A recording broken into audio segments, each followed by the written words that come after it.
പിണറായി വിജയൻ്റെ വീട്ടിലടക്കം 14 സ്ഥലങ്ങളിൽ ED raid നടന്നു. അത് നടന്നുകൊണ്ടിരിക്കുകയാണ്. അതിൽ മുഹമ്മദ് റിയാസിൻ്റെ കോഴിക്കോടുള്ള വസതിയുണ്ട്, നമ്മുടെ കർത്തയുടെ CMRLൻ്റെ കമ്പനിയിലുണ്ട്, ഫാക്ടറിയിലുണ്ട്. അങ്ങനെ പല സ്ഥലങ്ങളിലായിട്ടാണ് ED റെയ്ഡ് നടക്കുന്നത്. ആ ED റെയ്ഡുമായി ബന്ധപ്പെട്ട് കമ്മ്യൂണിസ്റ്റ് പാർട്ടിയിലെ ഇടതുമുന്നണിയിലെ പ്രമുഖരായ CPIM നേതാക്കളൊക്കെയും പിന്തുണയുമായി രംഗത്ത് വന്നിട്ടുണ്ട്. വേട്ടയാടാൻ അനുവദിക്കില്ലെന്നും വേട്ടയാടാൻ വിട്ടുകൊടുക്കില്ലെന്നും ഒക്കെ പറയുന്ന പോസ്റ്റുകളാണ് കാണുന്നത്.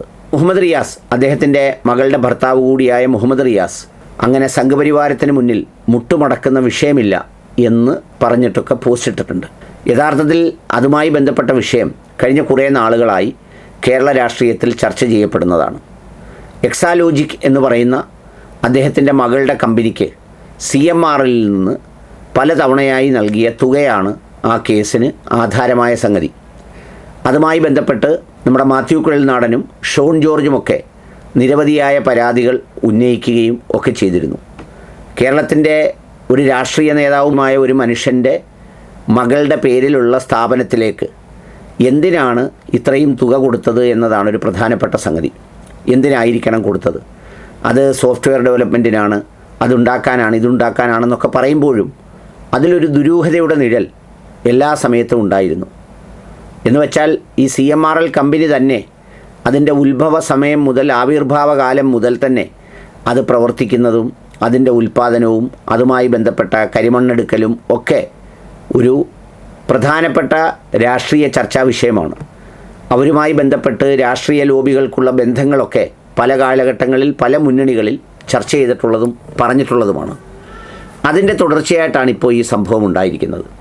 മാത്യു കുഴൽനാടൻ്റെ കേസ് തള്ളി എന്ന് പറഞ്ഞ് എല്ലാവരും കൂടി ആരവം മുഴക്കുന്നത് മാത്യു കുഴൽനാടൻ്റെ കേസിൻ്റെ ഒരു വാദമാണ് കോടതി തള്ളിക്കളഞ്ഞത്. അതായത് ഈ IREL എന്ന് പറയുന്ന കമ്പനിയിൽ നിന്ന് കരിമണൽ CMRLന് കൊടുക്കുന്നതിന് വേണ്ടിയുള്ള ഒരു ഇടപാടിൻ്റെ ഭാഗമാണ് ഇതെന്ന് പറഞ്ഞത് വസ്തുതാപരമായി നിലനിൽക്കുന്നതല്ല. കാരണം IREൽ നിന്ന് CMRL, അതായത് ഈ ഒരു സ്വകാര്യ കമ്പനി എന്നുള്ള നിലയിൽ വ്യവസ്ഥാപിതമായി അവർക്ക് ഇൽമനേറ്റ്, സിന്തറ്റിക് റൂട്ടൈൽ ഇതൊക്കെ കൊടുക്കുന്നതിന് വേണ്ടിയുള്ള ഒരു കരാർ, ഒരു ട്രൈപാർട്ടിയേറ്റ് എഗ്രിമെൻറ്റ് കേന്ദ്ര സർക്കാരും സംസ്ഥാന സർക്കാരും CMRLും അതുപോലെ തന്നെ IREയും ഒക്കെ ചേർന്ന് ഉണ്ടാക്കിയിട്ടുള്ള ഒരു കരാറിൻ്റെ അടിസ്ഥാനത്തിലാണ് കൊടുക്കുന്നത്.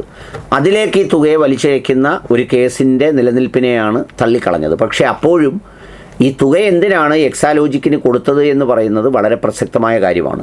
ഇതിൽ എന്നെ സംബന്ധിച്ചിടത്തോളം ഒരു പൊളിറ്റിക്കലി ഉയർന്നു വരുന്ന ഒരു ആരോപണം ഇതിലുണ്ട്. അതായത് കഴിഞ്ഞ ദിവസം VD സതീശൻ മുഖ്യമന്ത്രി പ്രധാനമന്ത്രിയെ കണ്ടു, അതിൻ്റെ അടുത്ത ദിവസം റെയ്ഡ് നടക്കുന്നു എന്നൊന്നും പറയുന്ന വാദം ദുർബലമാണ്. അതിലൊന്നും ഒരു അർത്ഥവുമില്ല. അതൊന്നും രാഷ്ട്രീയമായി നിലനിൽക്കുന്നതല്ല. യഥാർത്ഥത്തിൽ EDയുടെ റെയ്ഡിനെയും നടപടികളെയും തടഞ്ഞുകൊണ്ട് CMRL കോടതിയിൽ നിന്ന് ഒരു സ്റ്റേ വാങ്ങിയിരുന്നു. ആ സ്റ്റേ 2 ദിവസങ്ങൾക്ക് മുമ്പാണ് വെക്കേറ്റ് ചെയ്തത്. അപ്പോൾ വെക്കേറ്റ് ചെയ്തപ്പോൾ EDക്ക് ഇതിലേക്ക് പ്രൊസീഡ് ചെയ്യാനുള്ള തടസ്സങ്ങൾ നീങ്ങി. പിന്നെ അവർക്കിപ്പോൾ രാഷ്ട്രീയ സംരക്ഷണത്തിൻ്റെയോ പരസ്പര ബന്ധത്തിൻ്റെയോ ആവശ്യമില്ല. ഇപ്പോൾ അദ്ദേഹം മുഖ്യമന്ത്രിയല്ല, വേറെ സംഗതികളൊന്നും തന്നെ ഇല്ല.